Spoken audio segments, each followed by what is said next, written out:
Stark in it. When the snapping happened and the people around Stark started turning to dust, Strange told him that they were in the endgame, which just so happens to be the title of the upcoming movie. Of course, we now know that Tony will at least start the movie adrift in space, running out of air and food on the Milano. At least that's what the Russos have led us to believe. They've indicated that they can't show anything past the first 20 minutes of the movie, but they have misled us in the past. They also said that no one had said the title of the movie yet, and 2 characters have said Endgame. Stark also says it referring to the Ultron Project. In a storyline that only happened in Avengers Assemble on Disney XD, Ultron manages to trick both the Avengers and Thanos, and ended up overriding the programming of a gauntlet-wielding drone made by Stark to help against Thanos. Stark really hasn't had the best track record with drones, whether they're his or someone else's. Maybe the 3rd time's a charm. Of course, Stark making an arsenal drone out of spare Ultron parts seems like the furthest pitch for a solution to the snap problem. But there are other options as well. This brings back the possibility of the sacrifice. Perhaps it's the reconciliation with his former friend Steve Rogers that results in them sacrificing themselves together.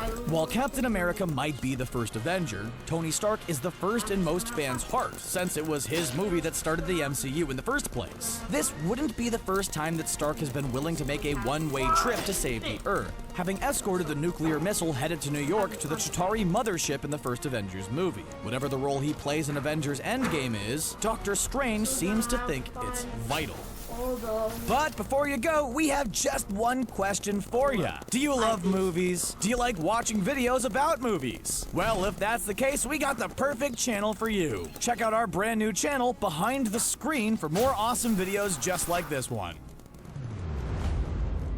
Those are just some of the ways the Avengers could undo Thanos' finger snap of doom in Endgame. What's your favorite theory? Is there another possibility that we haven't considered? Let us know in the comments section below, and don't forget to subscribe to CBR for more MCU content. Thanks for watching. So I'm gonna ask him in the chat, like I did many times before, if I can please have my account back. Just making sure. To say that the majority of Marvel fans are detail-oriented is an understatement. We're always desperate to know what's going to happen next in the MCU, especially in the aftermath of the decimation which took place during Infinity War. Now that we know Doctor Strange was right and we're really in the endgame, let's see what clues we should have seen all along in our favorite Marvel movies.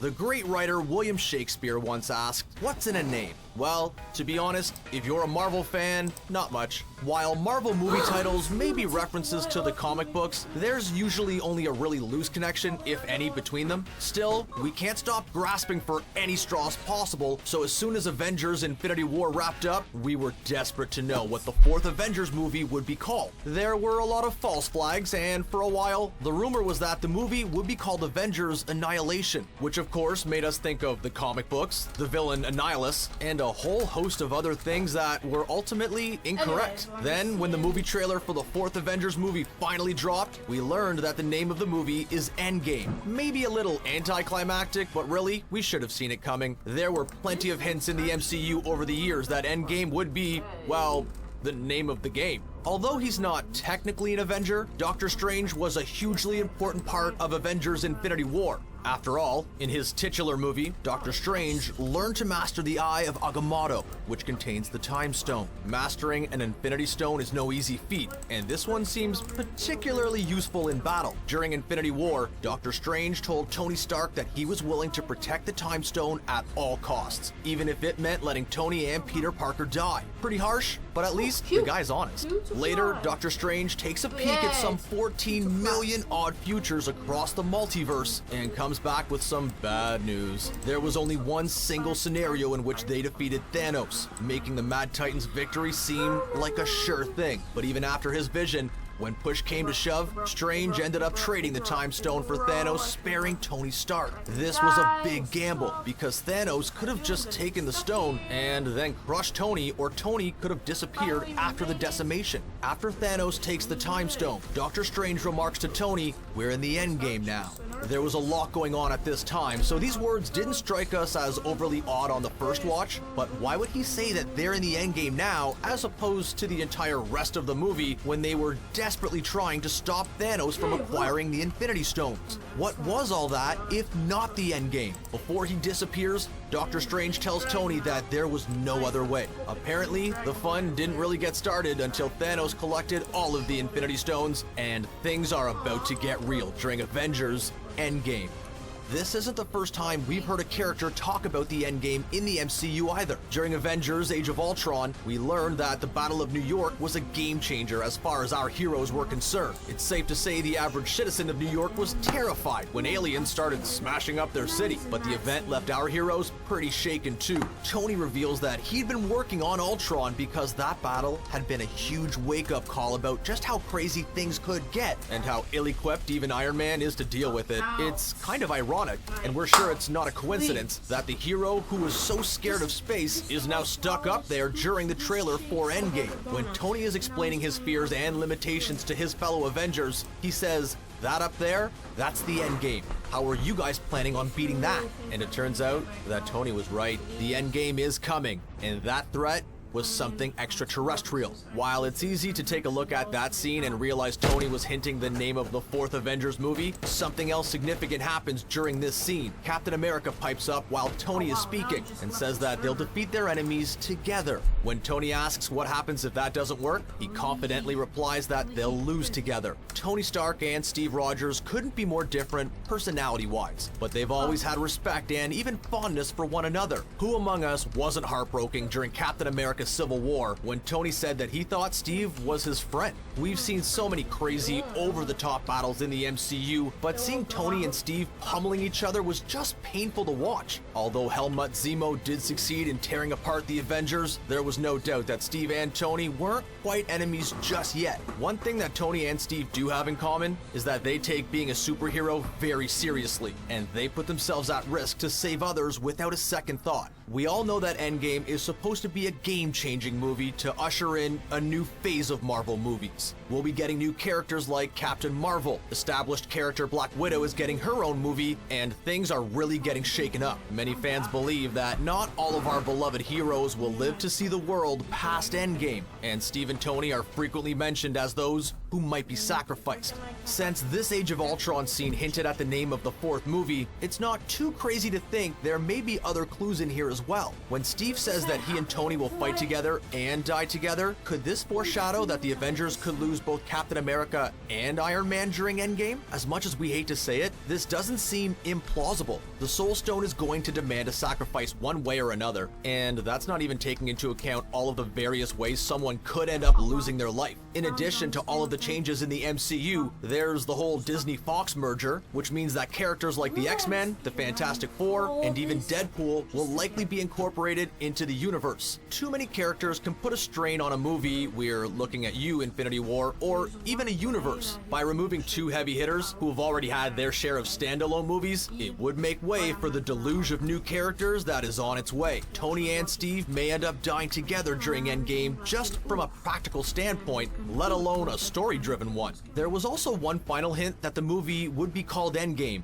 but it wasn't in a movie. The Russo brothers love to tease fans and heighten anticipation, so they released a seemingly innocent photo with the captain. Look hard. After we applied eye drops to our straining eyes, we noticed that it looks like the ladder is in the shape of an A. Now, this speaks to the true determination or desperation of Marvel fans that we immediately decided it was an intentional A and not just the normal shape a ladder makes. Many people believed this indicated that the title of the movie would be Annihilation, but if you look closely, you can see another letter hidden here. If we assume that the ladder represents the letter A, the set piece next to it looks like a slash mark. And then if you look further to the right, the silver part of the chest seems to resemble an E. If you were one of the clever ones, you may have put two and two together and guessed that the AE stood for Avengers Endgame. Sometimes we can guess what comes next by noticing something unusual, but other times it's the absence of something which piques our interest. During Avengers Infinity War, one of the founding members of the Avengers was conspicuously absent from the movie. Previously in the MCU, we learned that Clint Barton, better known as Hawkeye, had retired from the whole superhero thing in order to spend more time with his family. But during Captain America Civil War, we learned that it's not too difficult to persuade him to come out of retirement. All he needs to know is that there's an evil at work and his friends need him. Sure, this gets him into trouble by the end of Civil War, but he's still in fighting shape. Captain America and Black Widow went rogue following the movie, and they still showed up to fight during Infinity War. So why was Hawkeye left out? Was there a scheduling conflict with Jeremy Renner? Or was this just a case of too many characters, and he seemed like the one who could plausibly be left out? These explanations are simple, but too simple for Marvel fans who suspected something was up. In the MCU, we know Clint Barton as Hawkeye, but in the comic books, he also takes on the darker and more somber mantle of Ronin. If Hawkeye was sitting out on the Infinity War, many fans believed there had to be a good reason, and wondered if he had undergone some type of tragedy, or if some situation was preventing him from reporting for duty. In the comics, Clint goes through some heavy times and ends up trading in his beloved bow and arrow for some blades, heading to Japan as Ronin. And it seems like this theory wasn't so far-fetched after all, based on the trailer for Endgame. During one scene, we indeed see Clint looking much different than the last time we saw him, seemingly in Japan, wearing a cloak and wielding a sword. Many thought that thinking Ronin would show up during Endgame was nothing more than wishful thinking, but it turns out to be true. And then we have a clue that few could notice, even in retrospect. During the trailer for Avengers Endgame, who could forget poor Tony Stark aimlessly drifting through space, trying to record a message to his beloved Pepper Potts. But did you notice how Tony looked during this scene? No, we are not talking about the fact that he looks spectacular after going without food and water for days on end. Seriously, what's his secret? Anyway, although things look certainly bleak for our hero, he's been in bad situations before, including the very first time we met him in the movie Iron Man.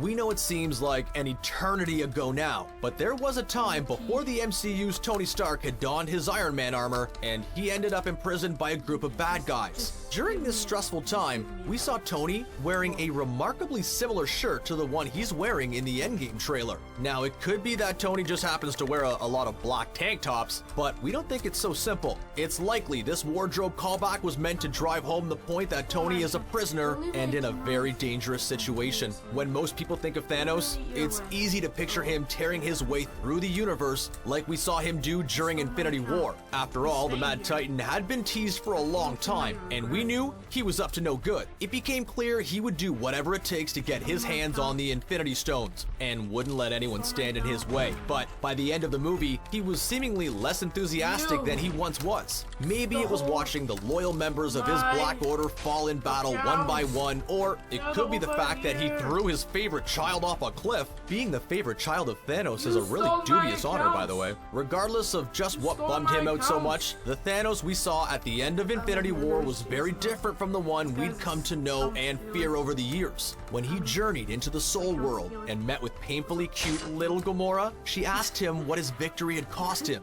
to which the Mad Titan replied, everything.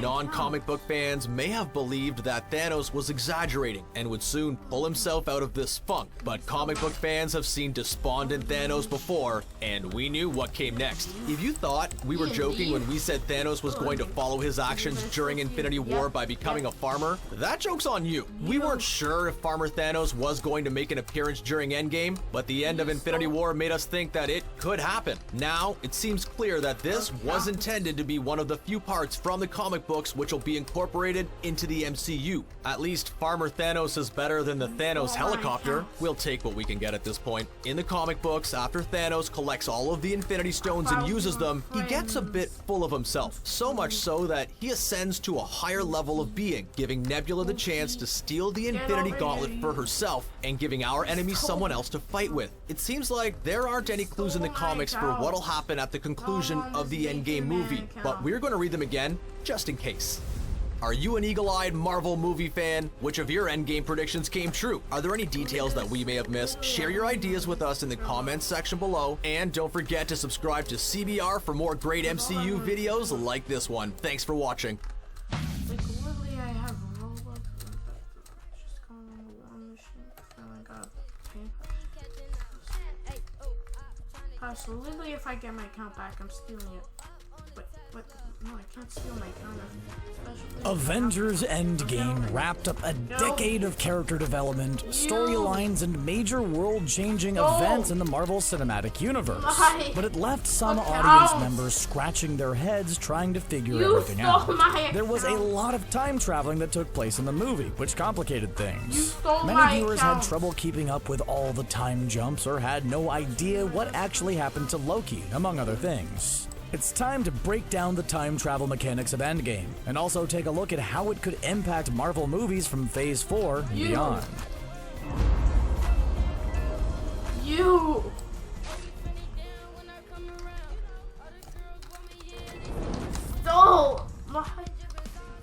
Many viewers who watched Avengers Endgame did their best to try and put together the often confusing timeline presented in the movie. Now, the timeline of the Marvel Cinematic Universe is something that has been hotly contested among fans for some time.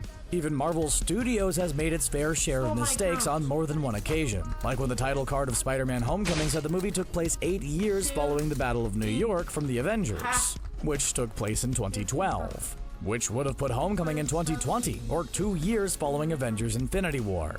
Endgame sought to confirm certain dates once and for all, but in a movie where a lot of the plot is driven by time travel, that gets complicated quite quickly.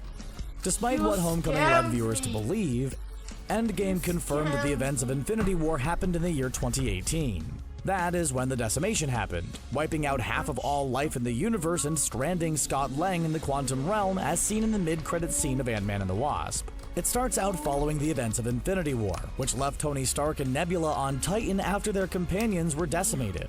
Although they managed to travel through space via the Benatar, it just wasn't enough for them to make it to safety. The ship sustained damage during the Battle of Titan and quickly ran out of essential supplies like food and oxygen, leaving our heroes in mortal peril. But thankfully, Captain Marvel popped up just in time to ensure Tony Stark would see many more sunrises, and escorted him and Nebula safely back to Earth. Although Tony was safe, his morale was pretty low to say the least, and after fighting with Steve Rogers, he decided to sit out the remaining Avengers' first attempt to undo the decimation by confronting Thanos. After the Avengers have their initial reunion with Thanos in Endgame, the movie skips ahead 5 years, leaving us in the year 2023. That is when a heroic rat saved Scott from the quantum realm so he could bring the idea of time travel and the resources of the decimated Hank Pym to people far smarter than himself.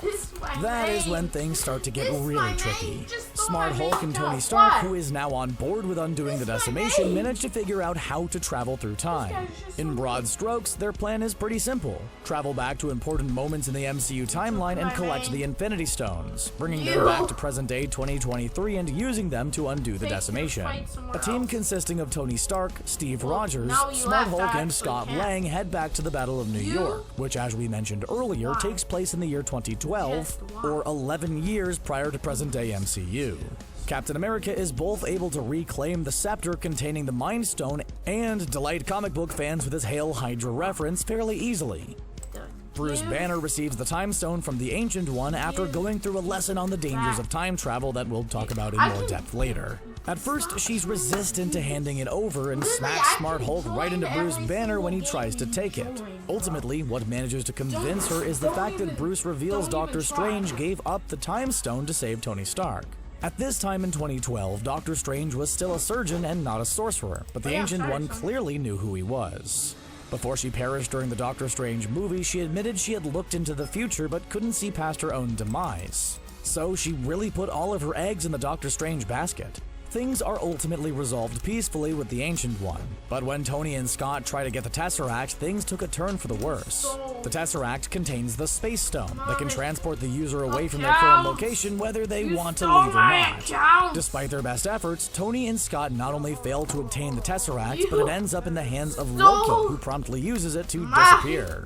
Where is Loki, or perhaps more accurately, when is Loki, was the question on almost everyone's mind. And we'll talk about what happened to the God of Mischief later. But in the meantime, let's continue with the Endgame timeline since Loki never reappears at any point in the movie. Following Loki's disappearance, Scott and Smart Hulk travel back to present-day 2023 with the Time Stone and Mind Stone they were able to obtain. Tony and Steve, however, decide to run a Hail Mary by going even further back in time. despite the fact that this venture will use up the last of their Pym particles, potentially leaving them stranded in the past. The two travel back in time to April 7th of 1970, which is about a month before Tony would be born to Howard and Maria Stark. Tony takes care of retrieving the Tesseract and shares some heartwarming moments with his father, who's unaware that he's talking to the future version of his own son. Meanwhile, Steve takes care of obtaining more Pym particles and catches a glimpse of his beloved Peggy Carter. Their mission complete, the two Avengers head back to present-day 2023. Another group of heroes also traveled back in time, but not quite as far as the Battle of New York. Rhodey, Nebula, Clint Barton, and Natasha Romanoff all go back to the year 2014, which is when the events of the first Guardians of the Galaxy movie took place. Rhodey and Nebula are tasked with getting the Power Stone from Morag before Peter Quill can grab it. And Clint and Natasha go to Vormir for the Soul Stone. While Natasha had to sacrifice herself for the Soul Stone, the rest of the mission goes pretty smoothly on Vormir, and Clint is able to return to 2023 with the Soul Stone. However, things don't quite go as well in the quest for the Power Stone. 2023 Nebula ends up getting captured by the 2014 versions of Gamora and Thanos. At this time in 2014, they were also looking for the Power Stone, and the neural network of 2014 Nebula connects to the 2023 Nebula, allowing Thanos to access her memories. The version of Gamora we see here has not yet met Peter Quill, or any other members of the Guardians of the Galaxy. 2014 Nebula takes 2023 Nebula's place among the heroes in the present and tries to blend in to obtain all the Infinity Stones. While 2014 Nebula heads to the present, the 2014 Thanos and Gamora, along with their prisoner 2023 Nebula, aren't far behind. Comparatively, Rocket and Thor have a pretty smooth trip back in time to 2013 when Thor the Dark World takes place. Thor ends up having a heart-to-heart with his mother moments before her death, and ends up reuniting with Mjolnir while Rocket manages to get the Reality Stone before the two return to 2023. After the decimation is undone, 2014 Thanos takes on our heroes while 2023 Nebula confronts 2014 Nebula. 2023 Nebula manages to say goodbye to her old self, destroying 2014 Nebula. Once Thanos and his minions are defeated by Tony Stark, this leaves the fate of 2014 Gamora up in the air. At the end of the movie, we see Thor getting ready for an adventure with the Guardians of the Galaxy and Nebula, but Gamora remains conspicuously absent. In a way, when Thanos announced that he was inevitable, he wasn't wrong. The decimation definitely happened, and while the Avengers were able to undo it, that doesn't change the fact that it occurred. Half of all life in the universe disappeared in the blink of an eye, and our heroes were helpless to stop it from happening. When Doctor Strange looked at all of those possible futures, he knew the decimation had to happen, because stopping Thanos was genuinely impossible. The only option the Avengers had was undoing the decimation once it had already occurred. No matter how many times the Avengers went back in time, there was no way to stop Thanos from wiping out half of all life in the universe on this timeline. Of course, Thanos and his army were eventually taken out by Tony Stark, who let out one more "I am Iron Man" before snapping his fingers and sacrificing himself for the greater good. Meanwhile, Steve Rogers set off to return the Infinity Stones to their rightful places from where the heroes collected them earlier in the movie. That way, the alternate timelines that were formed by their disappearances won't be doomed. And Bruce Banner made good on his promise to the Ancient One. But Steve Rogers doesn't come back right away. Instead, he lives out his life with Peggy Carter and ends up retiring in 2023, passing his shield along to Sam Wilson. But although Steve went back in time in order to prevent alternate timelines from being doomed to despair, it's possible things weren't left quite as they should be. You walked onto my Roblox. Before getting into the idea of alternate timelines and the impact Endgame had on the multiverse, it's time to explain how time travel works in the MCU.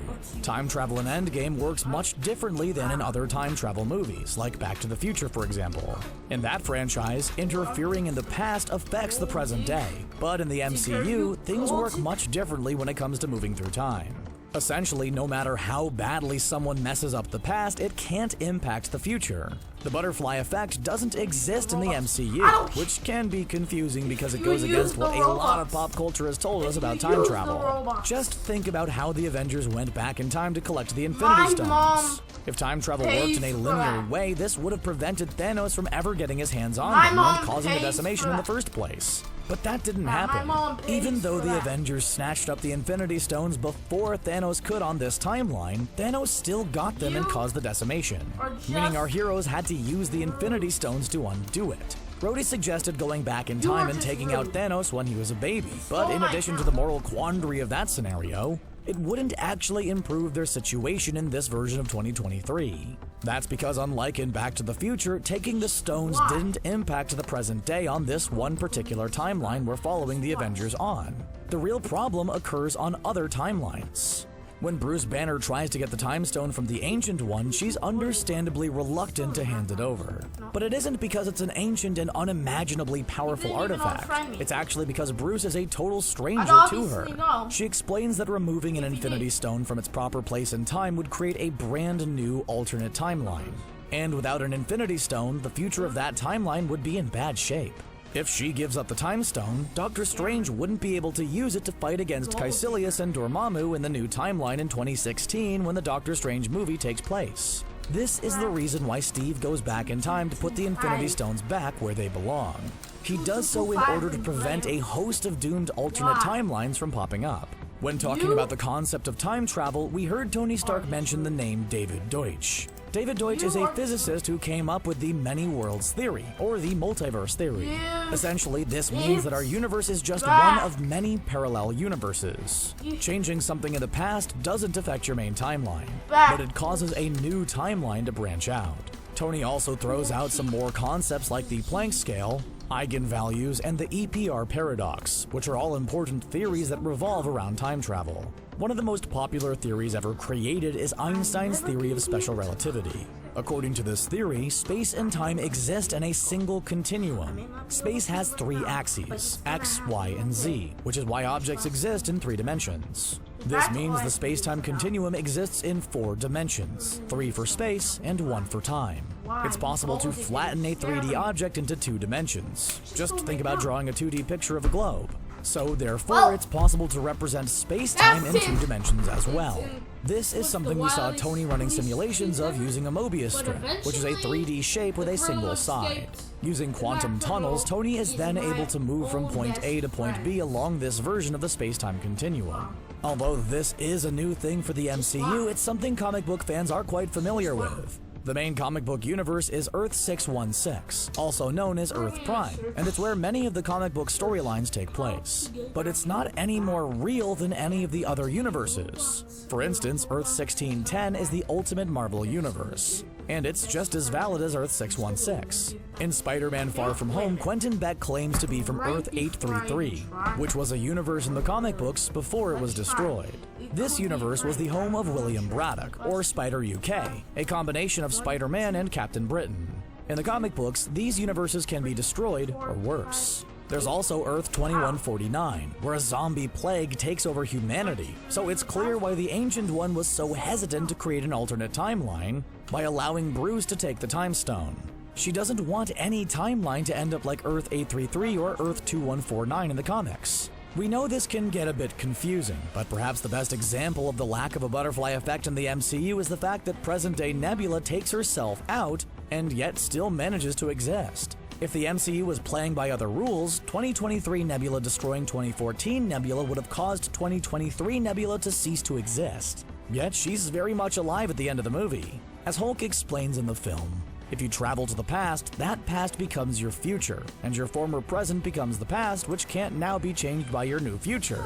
Going back in time to take out Thanos as a baby would not only be a morally questionable act, but it wouldn't impact the main MCU timeline. It would just make a new one in which Thanos doesn't exist. That new timeline wouldn't help undo the decimation on the main MCU timeline. So Steve Rogers going back in time to put the Infinity Stones where they belong should have wrapped up the multiverse and fixed all their problems. This act would have prevented alternate timelines from developing and moved everyone towards a future where the decimation was undone and the day was saved.